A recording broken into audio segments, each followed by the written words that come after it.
Hi, I'm Kirly-sue, and if this is the first time you're coming to my channel, welcome to my channel. Today I'm going to Colourful Radio in Pimlico in London to promote my vegan cookbook for kids called Cooking with Kids. I'm going to be meeting with a presenter called Sonia Poleon, so I'm going to take you with me. Actually, yes, they did say I can film the whole thing, so you're going to be able to see the whole thing. So come with me to my interview with Colourful Radio. You've got a couple of seconds.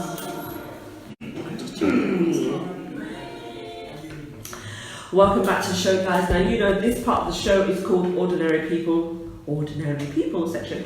And as always, we've got someone who's in the studio. First guest for 2020, I'll say 18 even.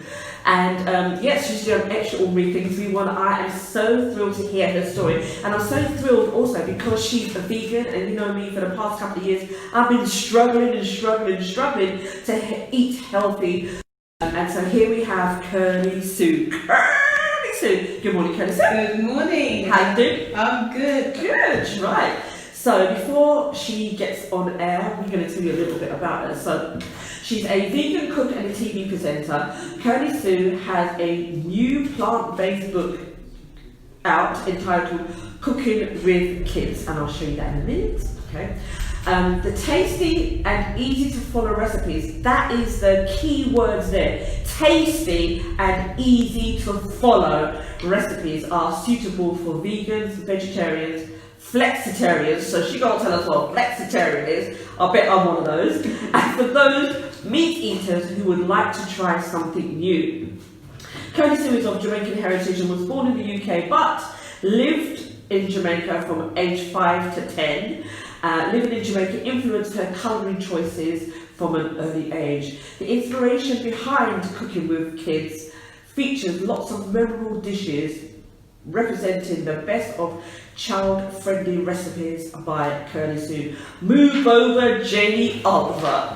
Good morning, Sue, and welcome to Colourful Radio. Thank you. Thank you for having me. Right, so can you say that again? Thank you for having me. Come a bit closer to the microphone, Oh, sorry. yeah. Yeah, something's going wrong here.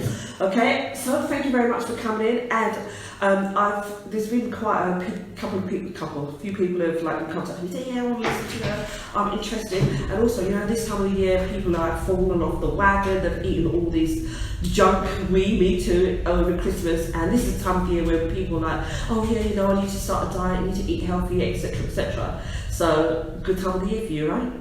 Definitely, because it's the January, the vegan January thing. Oh, so January? Veganuary, so people sign up to eat vegan food for the entire month of January. Is that right? Yes. Well, I didn't see that in my national days. No. National month, yeah. It's a relatively new, okay. Well, it's not a day, it's a month, so I don't know if it comes under the, I know what you mean by the day thing. It hasn't been notified yet by the right people. Okay, yeah, because it didn't come up, it just said, I can't remember what it was, a couple of things, but nothing It should have come up. Absolutely. Right, so we want to know about Sue. First of all, let's start with that name, Kirly-sue, because when you hear Kirly-sue, you think of, you know, that Shirley Temple young girl in the 70s, or is it 90s, with that, was it with, what's that black guy called? Some nice man, I can't remember his name, I know who you mean. Yeah, okay. So tell us why Kirly-sue. Well, my real name is Suzanne Kirly. I have curly hair, and when I was at school, some of my friends used to call me Kirly-sue. I have curly hair, and sometimes my mum used to put my hair in ringlets, and sometimes people used to get my surname wrong, so Kirly-sue, Suzanne Kirly, so that kind of stuck. So when I decided to do vegan cooking, I thought, well, Jamie Oliver is originally, he was called the Naked Chef. So I thought, was he? Yes. Okay. So I thought, well, I want a name. And I thought, I'll go back to the name I had in my childhood, Kirly-sue, so Kirly-sue's Kitchen. But not only that, I think it's kind of like appealing to children, right? Because your cookbook is for children. Yes, it does. It wasn't intentional from the off, but it's kind of ended up that way, because my Kirly-sue is spelled Kirly, whereas the other child actress with the curly hair is like Sue or Ly, and my social media is all spelled Kirly, Kirly-sue's Kitchen. Yeah. So that's the difference. Awesome. Right, so just tell us a little bit about Kirly-sue. Okay, so we know that you were born here, you lived 5 of your young years in Jamaica, which kind of like helps to influence the way that you cook today. But you know, when you were at school, a teenager, so you came back here when you were 10 years old, yeah? Yes. And then you went to school. What did you desire to be? What was your When ambition? I was small, I wanted to be a doctor. And This then, is kind of a bit like a doctor, isn't it? Kind of. yeah, I guess so. But I saw a program on surgery and childbirth and stuff like that, and I thought, no, I can't take the blood. And, Okay. And then I thought, well, I want to be a scientist. And then I thought, I don't really know what a scientist does apart from have a microscope. But as time went on, I have a theatrical background, so I started in television when I was 7, and it wasn't 7. What, in Jamaica? Yeah. What did you do? There was a children's TV program called Playpen, and my mum. Playpen, you know, 7 years old. No, you'd have to see it. It's called Playpen, but it's just the name of the show. It's basically a clown he's kind of like Barney, but it's with like a clown who's black. And the show's producer, my mum went to school with the show's producer, and when she was looking for kids for the show, she said to my mum, do your kids still have a British accent? She said, well, they can switch it on when they want. And she said, okay, your 2 youngest daughters, I'd like to consider them for the show. So that's how myself and my younger sister Claudia were able to get onto that show. And that was the first television that I ever did. And how long did you do that for? That was just one episode of that show, because you don't have the same kids on there all the time. Okay. Yeah, you just come on once in a while. But I still had an interest in theatre and drama and television, but I didn't see it straight away as a career or anything like that. But then eventually I thought, actually, I'd like to do this. This is doable. And so you went to acting school or something? I went to the Sylvia Young Theatre School. Where's that one? Never heard of it. You tell me about it. Never heard of No, I know about Italia Conte. I don't know about Sylvia Young. Okay, Italia Conti is the eldest one, the oldest stage school in the country, so well done. That's the one that my children went to. Oh, okay. So I went to the Sylvia Young Theatre School. It used to be in Marylebone, but it's now just off the Edgware Road, not place. Yes. So I went there. And that kind of opened my eyes to the industry, the industry, and to the discipline that you have to have. A friend of mine who's not theatrical described it as a military school, but they just smile when they do it, because when they hear about the discipline that goes into it, about you have to be on time, you have to learn this, you have to really be disciplined and measured in everything that you do, and professional approach, regardless of your age. So when you went there, did you get any parts? Yeah, I did. I mean, if you go to we want to know about it. We want to know. I was in EastEnders, just a tiny little glimpse part, and it was episode 8. Don't play it down. I have a friend who's in the EastEnders almost every week, and she plays it down. Don't play it down. You were in EastEnders. And I was in episode 8. So it was new. How old were you? 15. So at the time, it was when the agency spoke to my parents. They said it's a new soap opera for BBC. So we'd never heard of it. So they recorded X amount of shows before it actually went to broadcast. So when I went on it, I'd never heard of it. Well, obviously now. And what part did you play? I was just a young cheeky schoolgirl. It was myself and 2 others who had a bit of a run-in with Sue, who ran the cafe. Oh yeah, remember Sue? Sue and Adam. Yeah. Osmond. Yes. So that was back in the day. Okay, and so you went on to be what? I went on to do theatre and more television and so forth, but the challenge for me is I'm a Seventh-day Adventist, I'm a practicing Christian, and we keep the Sabbath from Friday sunset to Saturday sunset. So that causes lots of problems with theatre, because because the Friday sunset to Saturday sunset is my Sabbath, and we don't do any work in that period. It doesn't work with doing theatre, because either Friday or a Saturday is going to be a challenge for me. I can't do either one, and they're not going to book someone who wants a day off every week, so it doesn't really work. So I decided, and then also it was not just the Sabbath thing, because sometimes you could get around it. It was the content, because I got into a particular play. I won't say who, and they offered me the role, and they said, the role you have, you played the girlfriend of a married man, you shoot the wife, and you're the hero in the story. I thought, okay. Yeah. Everything wrong with that. Everything. Well, first of all, you'd have to kiss him, right? Then you'd be promoting of our problems in this situation. Murder. Yes. And adultery. Yeah. So even if you're not a Christian, morally, I thought it's everything. I thought no. So that was kind of a turning point for me because I kind of thought, oh, they offered it to me. I didn't even need to audition because they'd seen me in something else. Yeah. And then I thought, you know what, I need to take a different route. So then I went into presenting. So I got a presenting job in America as a news anchor for a while. So that was really good. I thought, oh wow, right, I hit the big time. I'm going to be a big star. And they love the British accent. Yes, and then I'm going to come back to England, and then I'm going to be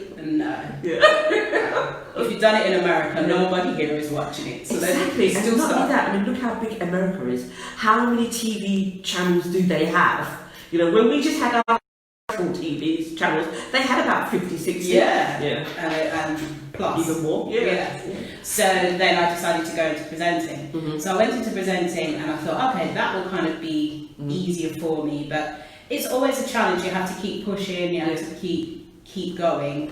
So I still had challenges because the agent I had at the time, she said, oh, there's a channel that's interested in you and it's called Vino something. So I thought, okay, fine. So me naive, because I've never had alcohol in my life, so I didn't realise Vino is a wine channel. So the agent went, well, if you don't drink it, is it okay? I went, no, it's not okay. I can't go on there telling people to drink wine when I don't. For me personally, I can't do that. So it was still a challenge. So I decided, you know what, produce your own stuff because then you're running the show. You can pick the part you want. Then you can do the schedule when it's good for you. So that's what I ended up doing. Right, we're going to take a short music break, guys. We'll be back after this track when Kirly-sue is going to tell us a little bit about her schedule. Keep it locked into Colourful Radio. Right, guys, I'm in the studio with Kirly-sue, and this is her cookbook. What's the date? And I'll tell you now, right? Hold on, let me take these headphones off. Okay, this is, I don't know what size it is, but it's quite a big book, right? And not only that, every page is full of colour. Can you see this? I'll show it to this camera here. We've got loads of cameras in the studio here. Okay, every page is full with colour. Okay, so this ain't no cheap book. Okay, trust me. Okay, and the recipes are so simple and easy. Look, Caribbean style casserole. A little while ago, I'm going to have that. Hold on, I'm going to show you what I had.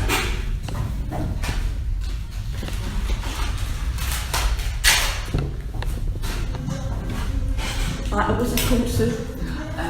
Curried red lentil and sweet potato bake. Right, curried red lentil and sweet potato bake. And I'll tell you, I have actually never had vegan food before, and I was a little bit concerned or something, because I don't actually eat stuff like, I've never had lentils before in my life, and it actually, because of the sweet potato, it tasted quite nice. So I will have that for dinner today, because y'all know that I'm on a 14-day no sugar challenge. So I will enjoy this later on, and I'll give you a video feedback, shall I, Sue? Oh yeah, that would be great. Thank you. Video feedback. Oh yeah. Right. So, in the studio with Kirly-sue, presenter, TV presenter, SDA. So for y'all Christians out there, yes, she's from Christendom and she's sticking to her guns. She's been offered lots of positions in TV to play parts that she didn't agree with, and instead of saying yes, she's actually turned it down because of her strong belief in the Bible. Okay, some more people should take. So where can they get the book, Sue? It's on my website, www.kirlysueskitchen.co.uk. Kirly spelled Kirly, Sue's Kitchen, Kirly. Kirly-sue-kitchen.com. Kirly-sue's-kitchen.co.uk. Can they see it? Yeah. Yeah. Cool. Right. And how much does the book cost? $12.50. Is that all? Yeah. Are you serious? Yeah. So for all of you who have children, young children, and they're struggling to eat their greens, okay, forget about Jamie Oliver, move over Jamie Oliver, Kirly-sue's in the kitchen, okay, and she's making vegan food for children. Yep.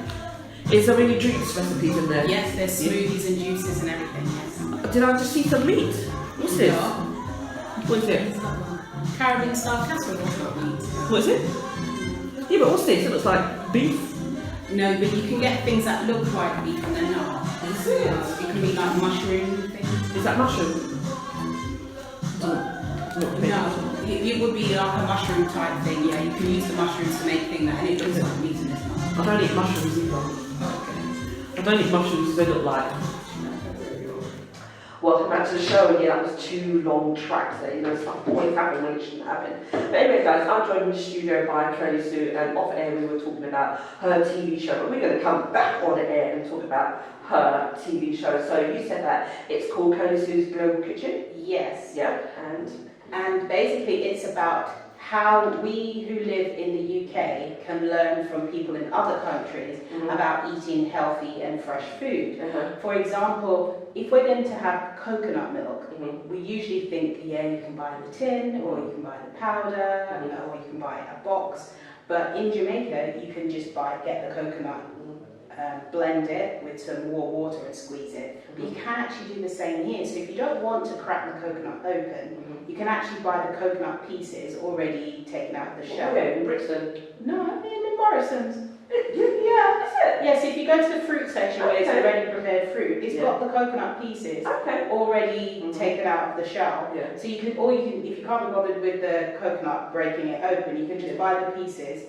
You put it into a blender with some warm water, blend it. Chop it up first, guys. Don't forget that.